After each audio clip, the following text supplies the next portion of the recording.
Long ago in a distant land, there lived a legendary swordsmith by the name of Kitetsu. He was well known amongst the people for being able to forge a steel blade of superior quality and unapproached sharpness. It wasn't long, however, though, before these swords became known as the legendary Cursed Blades. Blades that demanded bloodlust so strongly that if they did not taste it from the enemy, they would take it from their own master before being sheathed. The first generation, Shodai Kitetsu, forged by the original Kitetsu himself, one of the 12 Saijo Owazamono grade swords. The second generation, Niidai Kitetsu, one of the 21 Owazamono grade swords. And last, but certainly not least, the third generation, Sandai Kitetsu, one of the Wazamono grade swords. Take heed, all that may listen to these words. These cursed blades still exist in the world, and whoever may possess them, they also possess a horrible curse.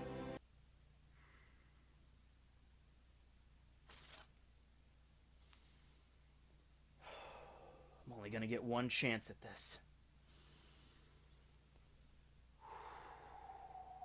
Empty your mind, and the path will lay true.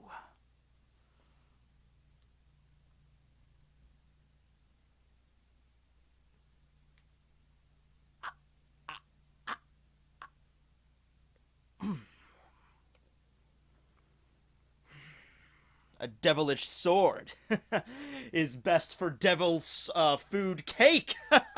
Yes, it's devil food. You get it because it's a curse. Oh. Hey everybody, Tekking101 here. I know, a little bit of a intense kind of intro this week, but you know what? The situation calls for it, because this time we're talking about the 3 Kitetsu blades. Alright, right here we have the Sandai, or the 3rd generation Kitetsu, wielded by the pirate hunter Roronoa Zoro. Maybe you've heard about him, maybe a little bit, maybe whispered about by the water cooler. You go into work in the morning, you sit at your desk in your cubicle, and you hear across the office, Roronoa Zoro, like, oh, whoa!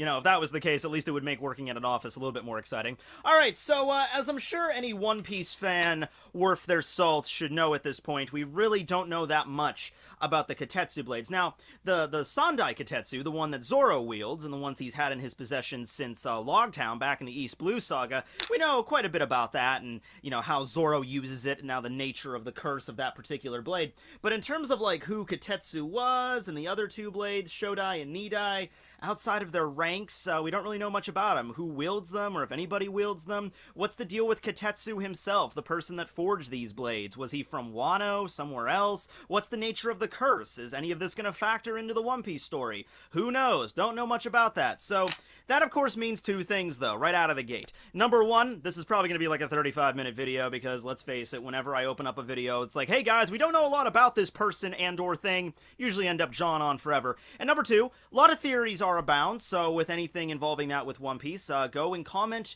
what you think about the Kitetsu blades below. I always love hearing your comments and what you think about what's going to happen, who wields which blade. There's a lot of debate, like whether or not Zoro is going to get more than one Kitetsu blade, whether or not, his Sandai is ever going to break, and he's going to have to, go through the ranks, or something like that. But yeah, so let's just start with the Sandai, because it's the one I have right here. It's the one we know the most about. Let's just get that out of the way, alright? So the Sandai Kitetsu is the lowest ranked out of the 3 Kitetsu blades. From what we understand, Kitetsu was the name of the swordsmith that originally forged the Shodai Kitetsu. Now, I originally thought he made all 3, and they were just passed down through the generations, and they were scattered all over the world. From what I understand, going back and looking at the chapters and looking at, the information and all that stuff, from what I can understand, Kitetsu made the original, but afterwards it was, his descendants that created the next, the Niidai Kitetsu, and then the Sandai Kitetsu after that generation, which makes sense because each generation was lower in quality than the original generation. So it really wouldn't have made a lot of sense if it was the same guy that designed all 3, why they diminished in class so much, unless like Kitetsu was kind of this mythical figure amongst samurai and swordsmen in the One Piece world. So I mean, there's probably a lot of legends about him. Perhaps he went insane and the quality degraded in that sense. But from what I understand, it's like various generations that created these blades. Now the Sandai Kitetsu, being the third generation, is the last one created. There wasn't a fourth, so there's only three.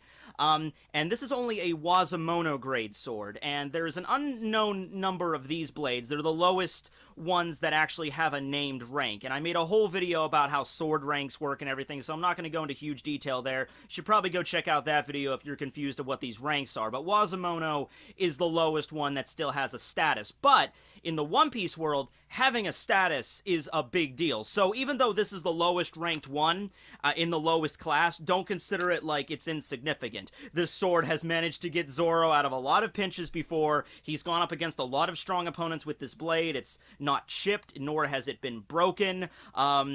Zoro considers it a problem child because of the curse and its like inherent bloodlust.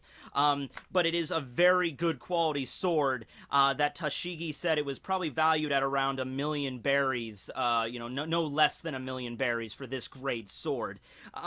It's weird because when it comes to the sword grades, we actually know how many of them are in the world. Like, we know there's only 12 Saijo O Wazamono grade swords in the world. That's the highest grade. That's the same grade that Mihawk's Yoro is in. And with the first generation Shodai Kitetsu, we know there's 12 of those.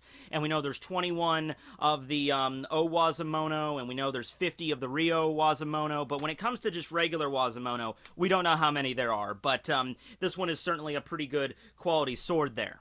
Now, as for the history of this blade, well, by the time that this one was created, and by the time it arrived in Ippon Matsu's shop in Logtown, the curse and the legend of the Kitetsu blades has already been known far throughout the land. So Ippon Matsu was actually afraid to sell the thing, so there's no telling on how he acquired it or how long it was in his shop. He basically just chucked it into a barrel with a bunch of other really low-quality swords that were basically trash.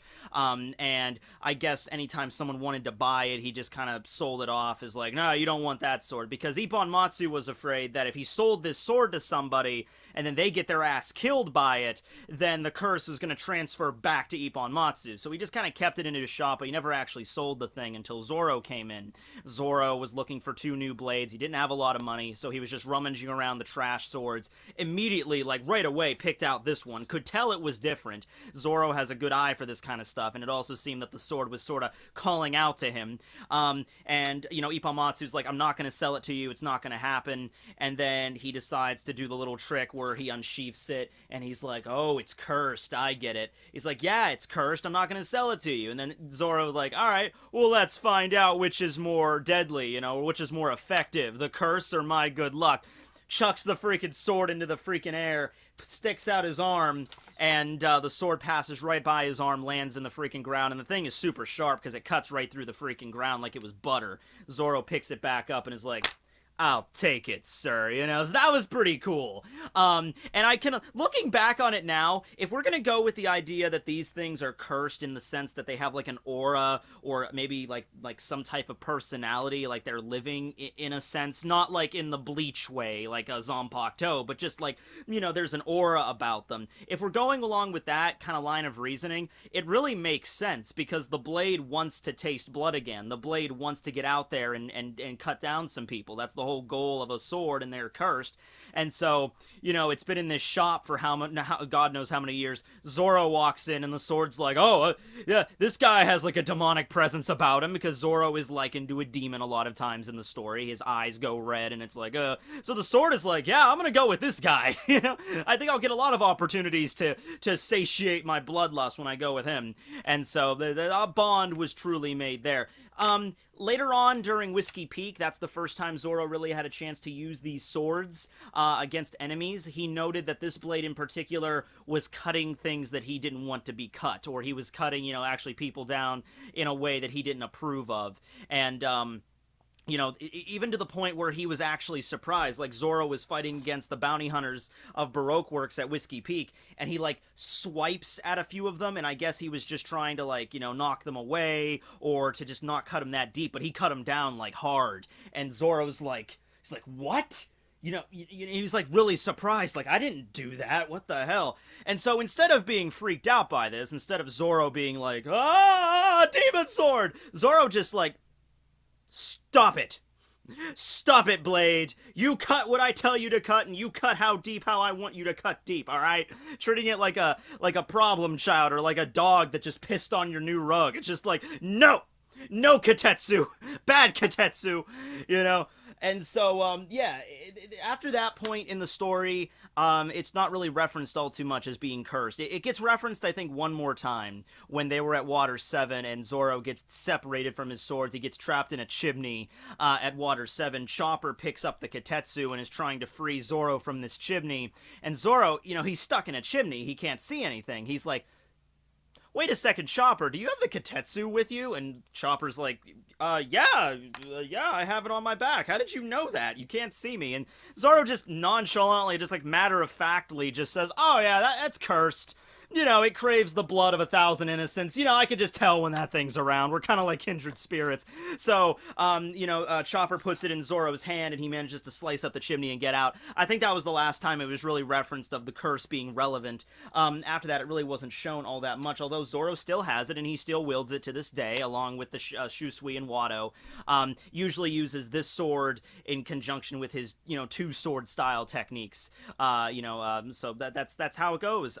Now, there's a lot of similarities between these blades and the Muramasa blades of our legends in our world. Muramasa was apparently this mad swordsmith, very much like Kitetsu, and the Muramasa blades apparently could not be sheathed until they tasted blood, even if it was the blood of their own master. So that's kind of the legend of Muramasa that kind of got transferred over to Kitetsu in One Piece. Probably the synonymous, probably the same basic character. That's where Oda was going with this.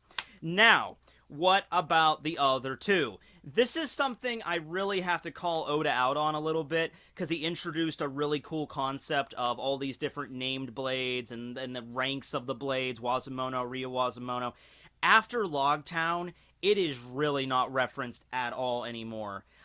It's brought up very sporadically through the story. Like, Mihawk's blade was known, I think Tashigi mentioned it at Marineford, like, yeah, that's one of the Saijo Owazumono, one of the 12 best swords in the entire world, and it's Yoru, it's called Knight, and it's wielded by Mihawk. Now, this is important to mention because the only other sword that we know in that category, aside from Yoru, is the Shodai Kitetsu, the first generation one. And it's important to mention that class isn't just like a fancy-dancy sword. That class needs to belong to somebody of real status. Alright, we're not just talking about, oh, I'm a pretty good swordsman. No, Mihawk's title, greatest swordsman in the world. He has one of these Saijo Owazumono. That's the kind of class we're talking about, alright? So for that reason, I don't like to think that the Shodai Kitetsu is just laying around somewhere in somebody's attic, like in Ippon Matsu's shop. I don't like to think it's been lost forever. I like to think that the Shodai Kitetsu is definitely wielded by someone right now, someone is in the care of it, and they're either very, very strong or they're very, very important. So that's the case with the Shodai.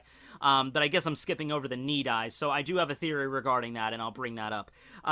So Niidai Kitetsu second generation, this is one of the 21 Owazumono swords. It's the same rank as the Wado. I actually have that one over here. Same rank as Wado, as well as with Shusui, the Clear Autumn Water. That one's not, it's downstairs. I don't have that one with me. But yeah, so this is, the Path of Harmony. This is Zoro's main sword that he wields. Kind of broken from the last time I did a video with it, but yeah. So yeah, same class as those swords, so pretty high quality as well. It's also important to note that when it comes to Owazumono class, whenever Zoro clashed with Mihawk at the Baratie, Zoro had the Wado. He also had two unnamed swords that nobody knows about, and the two unnamed swords, they didn't really have a class. They were just shattered. They were garbage before Mihawk's Yoru. Kind of that blade was insulted that Zoro would even, try to fight one of the 12 legendary blades with like two pieces of scrap metal, but the Wado didn't break. So that's the kind of class we were talking about here. So with Niidai Kitetsu, I kind of would like that blade to be wielded by Shiryu. of the Rain, who's a member of the Blackbeard Pirates, kind of the swordsman of that, kind of the anti-Zoro. Shiryu and Zoro are definitely going to fight at some point in this story, and it's going to be metal, and it's going to be a lot of blood, and there's going to be a lot of probably like, I'm imagining them fighting in like a rainy island, it's all muddy, and they start cutting each other up, and it's just by the end of the fight, one of them's like missing a limb, and the other one just barely manages to squeak by with living. But Shiryu is definitely a well-established swordsman in the One Piece world. We do not know anything about his blade yet. We don't know its name, we don't know its rank, if it has any. I mean, I would assume most definitely it does, but I'm just saying we don't know yet. And so I would be fine with him having one. Also considering Shiryu is kind of the same with Zoro in the sense that Zoro's always, you know, kind of painted in that demonic sort of light with the eyes, especially when he uses his Asura technique. He's got like the demon behind him. Kind of the same deal with Shiryu, where he gets bloodthirsty, and he kind of even has that same thing with the Muramasa blades that I talked about, where it's like, my blade craves blood, to the point where even after getting his blade back, after being imprisoned and impaled down, the first thing he does with it, first thing, even if it's like, it seems like a subconscious impulse, like he didn't really even control it. He's like, Shiryu, sir, here is your sword, and he just cuts down the entire jailers like that. You know, and then he sheaths his blade like, it's been so long, you know? Also, by the way, I mean, I assume this, but maybe you have a different take on it. His title, Shiryu of the Rain, I always assumed he was called that because he would, like, cut so many people down, like, the blood would, you know, come down like rain, you know, like that. Or another way of looking at it is maybe he has some sort of sword technique that allows to rain slashes down. Like Kaku had an ability like that with his Rankyaku technique, but we know Zoro is good at projecting slashes. So maybe Shiryu has a technique he can do with his sword where he can send like a slash up into the air, and then it comes back down in little tiny, like the size of raindrops, but they like slice everything in its opposition. So either something like that, like a technique, or the fact that he's like Shiryu of the Rain because wherever he goes, it gets moist. with blood. No, that's disgusting. No, okay. So I like that idea. The one problem with that is that it kind of puts a hole in another theory I have. That's always a fun thing when you have one theory and then you come up with another one, and that kind of messes up with that one. So it's kind of like you gotta pick one or the other. You can't have both. The problem with this comes when we're talking about the Shodai Kitetsu, the first generation. I just recently did a video on the Gorosei, and one of the Gorosei, Samurai Gandhi, as I've taken to calling him, because we don't know any of the Gorosei's names, wields a sword. And the sword that he wields is kind of interesting because it looks aesthetically almost exactly like the Sandai Kitetsu. It has the same guard, that's kind of positioned like this with the 4 slots in it. Kind of looks like a cross in a sense. On the hilt here, it's got the divider. I don't know, this thing might have an actual name, what this thing is called, but it looks pretty much identical to the way the Sandai Kitetsu is. And it's wielded by Samurai Gandhi of the Gorosei. Now, this could mean just because Oda likes that design and he went with it. You know, it's not like every single one of a graded sword has to look the same. I mean, the Wado Ichimonji and the Shusui blade are basically exact opposites. This one's white, the Shusui blade is black, you know, has a black hilt, black blade, and red timber pattern on it. But the thing is, the Kitetsu blades were made, if not by the same person, by the same family of swordsmiths, so it would make more sense for those ones to have a similar appearance to each one, especially if the idea is, you know, I'm going to copy, like the next generation of Kitetsu was like, I'm going to copy the design of the first generation, and then the third generation is, I'm going to copy the design of the first and second generations. So if that's the situation, Shiryu's blade does not resemble the Kitetsu's at all. It has a completely different scabbard that has a different design on it. Does not have this thing. The guard is completely different. The sheath is, I mean, the hilt is completely different. It doesn't have this part. So that's what I mean about one theory kind of overlaying the other. Because if you're gonna say that Samurai Gandhi is in fact wielding either the Niidai or the Shodai Kitetsu, I would hope it is the Shodai, because he is like one of the 5 great rulers of the entire world government. So it's like, yeah, you know, in terms of just status and power, this guy wielding the most powerful of the Kitetsus and one of the 12 Saijo Owazamono swords. I mean, we haven't seen him do anything with it, but he's an old dude, seems to be into the whole sword thing. Maybe he comes from Wano, who knows? It would make sense for him to have the Shodai. You know? But if that's the case, that means this one looks like this one, and I would assume the Niidai would also have a similar appearance, which means that it's not going to be in the hands of Shiryu. But don't fret, ladies and gentlemen, because we also have some backup theories, and the backup theories involve Wano. Oh, yeah! An entire country filled with samurais. There's going to be so many swords, it's going to be like a freaking bargain sale on the weekends. Woohoo! So we just have to wait until next year to see it. But until then, that kind of sucks. But maybe not next year. Maybe like late December of this year we'll get Wano.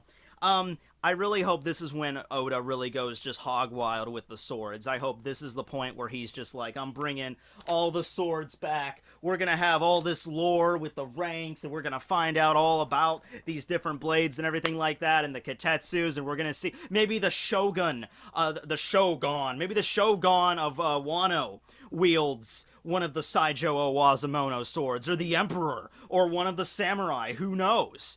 By that logic, do we even know if Kanjuro or, Kanjuro doesn't really wield a sword, it's more like a paintbrush, but Kinemon, we know his sword is like the Foxfire. No, his title is Foxfire. I don't know if his sword is actually called that, but we don't know its rank, certainly, and of course I think Kinemon's sword would definitely have a rank, and something like that. So I think when we get to Wano, we're gonna get a lot of information going on with the Kitetsu blades, and that comes to my, backup theory.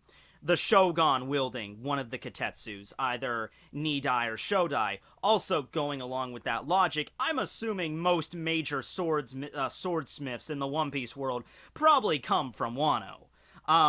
Because here's the thing.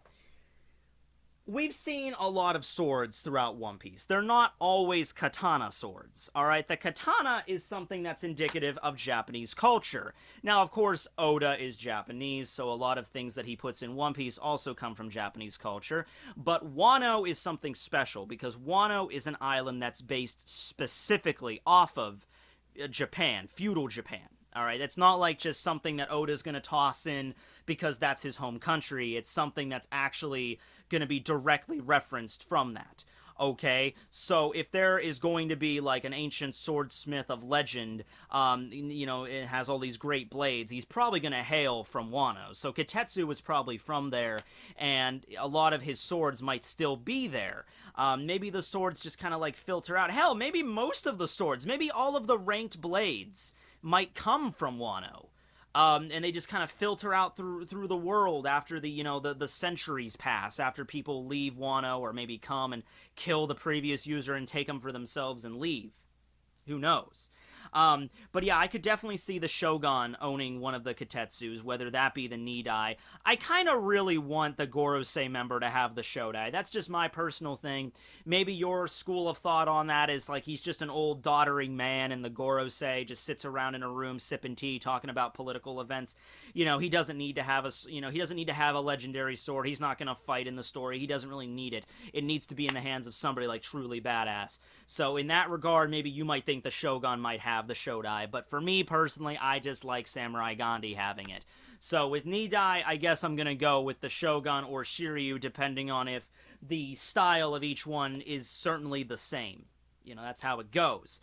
What else about this?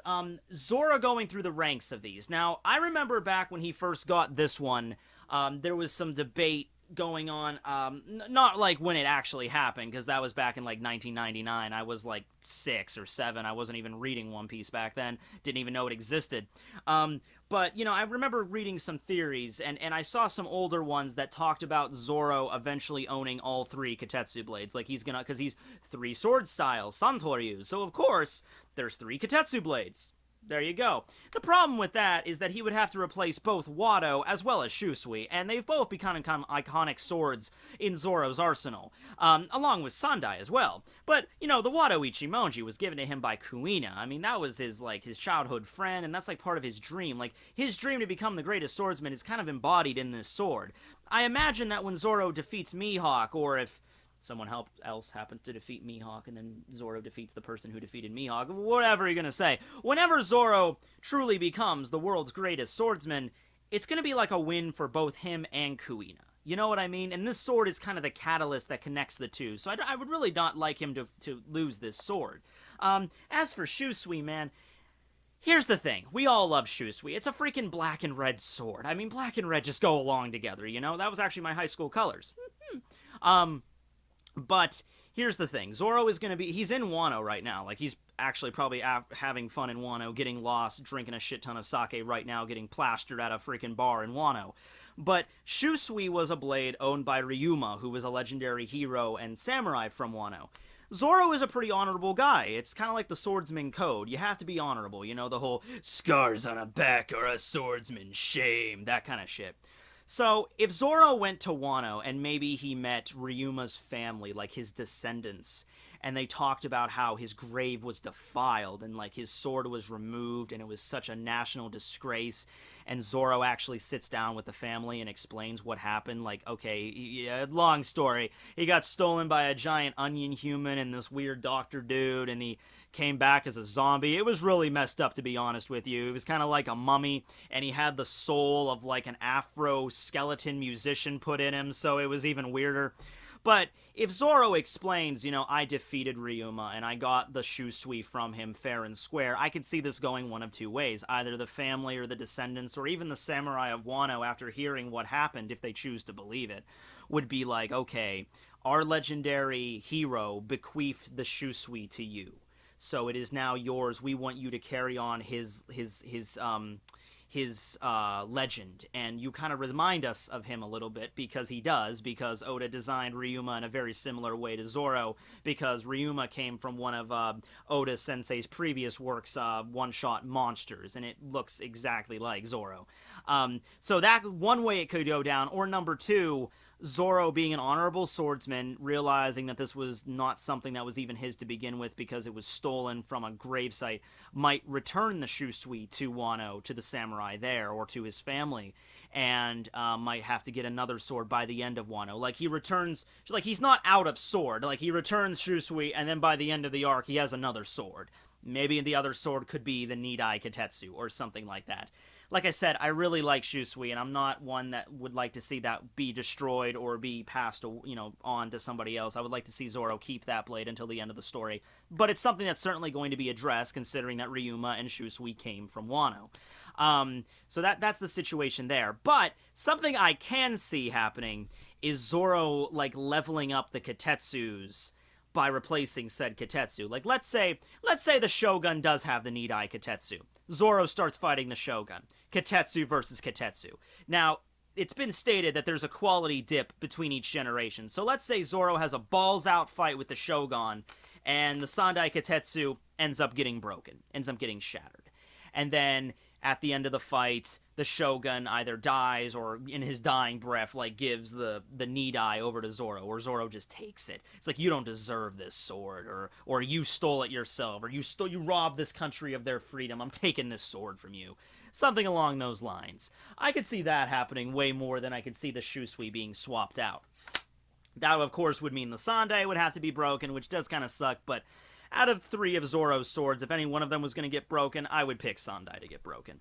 Let's talk about the curse a little bit. So, yeah, I really kind of want to know what the curse is all about.